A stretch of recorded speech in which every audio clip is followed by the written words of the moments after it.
Do you think maybe I should get the extra? It's not an extra. Usually I'm the better shot. This film is such a thrill ride, and I'm excited that audiences are going to get to see it Mother's Day weekend. Kerry, I want to start with you. As a mother yourself and as playing a character who really has, a motherly bond in this film, what does it mean to you to tell a story like this and have it come out on that special weekend? I think it's so fun that it's coming out Mother's Day because Kira's such a badass mom. And it was the thing that really resonated when I first read the script, that it's like this exciting action, splashy drama, set piece of a film. But at its core, it's really about two parents being willing to do whatever it takes to protect their child. And that is so beautiful. So I'm excited for badass moms and dads all over the world to be able to see this film. Very much so. Omar, your character in this film, Isaac, I was reading originally was for Sterling K. Brown, and obviously scheduling conflicts happen and you step in to take on the role. How much of your portrayal was different from Sterling's? Did you know anything about how he was going to tackle Isaac, or did you just make this completely your own? No, I made it my own. That's why we added some Frenchness to the character, to have a more universal, spectrum of our character and our story. It's just special forces, just coming from friend and have that connection with Kara. It's just like an international couple, and it shows how, I don't know, I did just that, and then I read my own, and I don't know, just that.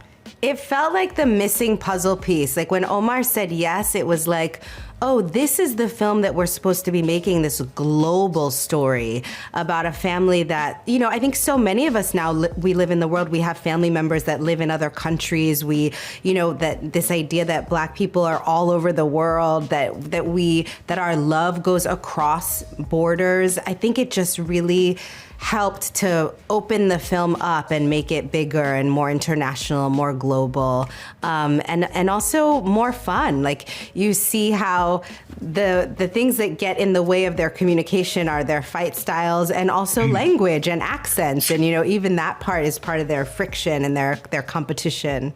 Yeah, I'm glad you brought up the fight styles because that was my next question to you both. The boat scene in this film is unlike anything I've ever seen before. Can you guys kind of walk me through how you were able to shoot this thing? Were there stunt doubles involved? What were the camera placements like? How did you shoot that sequence? It was several days. We did work with our stunt doubles, but we did a lot of it. I think the biggest thing that our stunt doubles helped us to do was to figure out how to do things safely. And they did work, but we had a blast. We were just up and down those rivers in Cartagena in Colombia, like in those backwaters. It was amazing. I had to do boat lessons to learn how to drive the boat, how to park the boat, it was so much fun. And Omar, you were hanging off the side of that thing too. Crazy. Yes. I had to, but that was the exciting part of it, and that's also that I wanted to do that movie because there was so many stuff to do, so many stunts, so many actions. So we wanted to be involved on everything we could be, be done safely. So we tried. So I had to hang out on that boat. I was scared a little bit. It was fun to do, and it's think about it. It's so badass, hanging out with one hand and shooting with the other. That was my only way to do that in my life. So I'm glad I did it. Yeah, it was really fun to do. It makes me think about our training because what a journey. I remember Omar and I early on just doing weapons training just to shoot a gun on land. Never mind shooting a gun while you're hanging off a boat, while you're driving a boat and the boat is moving at 60 miles an hour. It was so exciting. You will all have to get some framed photos from that sequence. I'll wrap with this one really quickly, Kerry.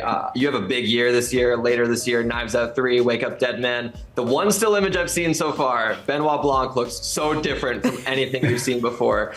Does this feel like a new tone to the Knives Out franchise, or is it still retaining the same magic? Oh, I'm so afraid to say anything because I've signed so many pieces of paper that we're not allowed to say anything. But I mean, what could I say? It is. I think fans of the franchise will be happy. That's what I'll say. They will be very happy. Okay, I hope it gets a theatrical release like the previous one, Glass Onion, because getting to see that in the theater was like so much fun. And like I said, theaters are where the magic happens. That's where Shadow Force is going to be on Mother's Day weekend. Exactly. So, guys, thank you again so much for your time. This was an absolute Thank you. joy. Thank you. Thank you very much. Shadow Force came with one ironclad rule. No one leaves.